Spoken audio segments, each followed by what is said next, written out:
Apprenez à écouter. Apprenez à écouter ceux qui souffrent. Apprenez à être l'oreille de ceux qui souffrent. Parce que quand tu écoutes, tu pousses la personne à se confier. Mais elle ne se confie pas en toi, elle se confie en Jésus. C'est pour ça que quand elle se confie en toi, elle va dire, c'est étrange, depuis que je me suis confié, je me sens mieux. Depuis que je me suis confié, je me sens bizarre. Avant, je souffrais, j'étais avec des psychiatres, j'étais avec des psychologues. Mais depuis que je me suis confié à toi, c'est comme si je sens quelque chose que je n'ai jamais senti. Je suis en train de sentir une paix depuis que je me suis confié. Mais toi, tu pourras dire, cette paix, elle ne vient pas de moi. Cette paix, je ne l'ai pas moi-même créée. Cette paix, je n'y peux rien. Parce que cette paix porte un nom et c'est Jésus-Christ.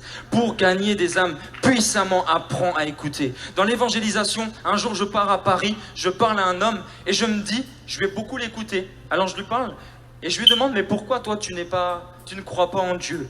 Et il me donne des bonnes raisons. Parce qu'il y a beaucoup de guerres. Parce qu'il y a beaucoup de gens qui souffrent. Et il me donne des très bonnes raisons. Et beaucoup de chrétiens ne sauraient pas quoi répondre à ça. Pourquoi il y a des guerres si Dieu existe? Mais en réalité, je lui ai dit, moi je ne crois pas en un Dieu qui croit en la guerre. Je ne crois pas en un Dieu qui croit en la souffrance. Je ne crois pas en un Dieu qui croit en la maladie. Je ne crois pas en un Dieu qui croit que c'est son plan que tu souffres autant. Moi, je crois en un Dieu qui délivre. Je crois en un Dieu qui sauve l'humanité. Je crois en un Dieu qui combat le racisme. Je crois en un Dieu qui combat tous ceux qui rejettent les autres. Je crois en un Dieu qui est amour. Un Dieu qui n'est pas comme ça. Et je lui ai expliqué que s'il y a des personnes qui sont terriblement méchants, terriblement dans les pas de Satan, c'est parce qu'ils ont rejeté Dieu. Et cet homme a commencé à comprendre que ce n'est pas parce que il y a des personnes mal coiffées qu'il n'y a pas de coiffeur. Ce n'est pas parce que tu as des caries qu'il n'y a pas de dentiste. Alléluia. Tu dois pouvoir montrer à la personne que Jésus est une solution pour elle. Mais tu ne pourras jamais lui montrer si tu ne l'écoutes pas. Et c'est un faux raisonnement également de ne jamais écouter ceux qui souffrent. Parce qu'ils ont souvent des bonnes raisons. Écoute leurs raisons et solutionne-les. Alléluia. Mon deuxième point est celui-ci. Le ministère de dénonciation n'existe pas. Alléluia. Alors il y a beaucoup de personnes qui rentrent dans un ministère de dénonciation en Jésus-Christ. C'est-à-dire qu'ils ont tellement la vérité qu'ils veulent dénoncer ceux qui ne l'ont pas. Ils vont commencer à condamner les faux prophètes, condamner les faux pasteurs, condamner les faux hommes de Dieu. Ils vont condamner, faire des chaînes YouTube sur d'autres personnes, à condamner, à dénoncer, à accuser. Et ils pensent faire l'œuvre de Dieu. Et ils pensent gagner des âmes de cette manière. Mais je m'adresse à tous ceux qui font ça. Tu es en train de salir Jésus.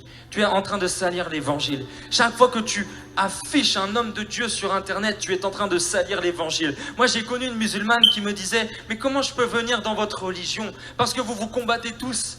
Vous vous combattez tous, vous vous exposez tous. Vous êtes toujours en train de tirer les uns sur les autres. D'ailleurs, les chrétiens, c'est la seule armée où les soldats s'entretuent, où les soldats se tirent dessus les uns les autres. Mais un véritable disciple de l'Éternel n'est pas un accusateur, il est un intercesseur. Il dit, cet homme est tombé, je vais me tenir à genoux et je vais réclamer son salut. Je vais réclamer son message, je vais réclamer sa destinée, je vais réclamer son intégrité, je vais réclamer sa sanctification.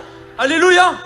Je ne vais pas le condamner, mais je vais lui tenir la main. Chaque fois qu'un homme de Dieu est tombé, combien de fois tu lui as tenu la main? Combien de fois tu lui as pris la main et tu lui as dit, je vais prier avec toi, je vais te porter. Je pense que tu es dans un moment difficile, mais même si tous les chrétiens te condamnent, moi je ne te condamne pas. Je serai ton intercesseur, je serai ton intercesseur. On doit créer le département d'intercession pour tous ceux qui ont quitté pour les repêcher. Alléluia! On doit pouvoir prier tout ce jour en prière, mes amis. Il n'y a aucun réveil qui est engendré sans prière. Même à Sousa Street, c'est l'histoire d'un homme, Franck, qui priait pour le réveil. Et Dieu a suscité des hommes merveilleux. La prière est puissante, mais la dénonciation est satanique. Apocalypse 12, verset 10. Et j'entendis dans le ciel une voix forte qui disait, maintenant le salut est arrivé. Et la puissance et le règne de notre Dieu et l'autorité de son Christ, car il a été précipité, l'accusateur de nos frères, celui qui les accusait devant notre Dieu jour et nuit. Lorsque tu accuses un homme de Dieu, tu fais l'œuvre du diable. Tu ne bâtiras rien en accusant, mais tu bâtiras en intercédant. Romains 16, de 17 à 20. Je vous exhorte, frères, à prendre garde à ceux qui causent des divisions et des scandales, au préjudice de l'enseignement que vous avez reçu. Éloignez-vous d'eux, car de tels hommes ne servent point Christ, notre Seigneur, mais leur propre vente. Et par des paroles douces et flatteuses, ils séduisent le cœur des simples. Pour vous, votre obéissance est connue de tous. Je me réjouis donc à votre sujet, et je désire que vous soyez sages en ce qui concerne le bien et purs en ce qui concerne le mal. Le Dieu de paix écrasera, alléluia, bientôt Satan sous vos pieds. Que la grâce de notre Seigneur Jésus-Christ soit avec vous. La Bible dit de tels hommes ne servent pas Christ. Alors, il y a une bonne nouvelle dans tout ça qui est annoncée dans Romains 8 au verset 33.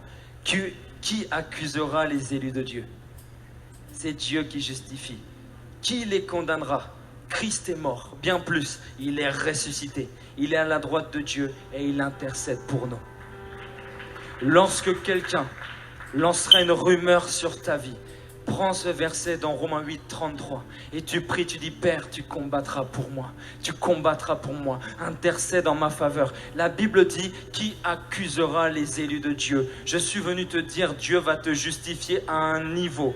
Aussi toi-même tu t'étais présenté, aussi toi-même tu t'étais annoncé. Paul lui-même ne s'annonçait pas lui-même, Paul on le présentait. Alléluia.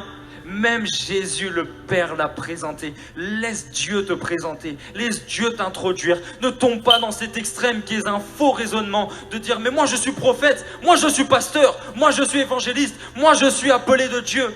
Ne sois pas celui qui promouvoit ton propre ministère. Sois celui qui laisse Dieu le justifier. Toi, continue d'aimer tes ennemis. Car la Bible dit: celui qui aime ses ennemis, ce sont des charbons ardents que vous amassez sur leur tête. Aimez vos ennemis. Aimez vos ennemis. Aimez ceux qui vous persécutent. Dites du bien de ceux qui vous maltraitent. Bénissez ceux qui vous maudissent. Parce que Dieu se lèvera et il combattra pour toi. Il se lèvera et on dira: Telemato monayo. Alléluia.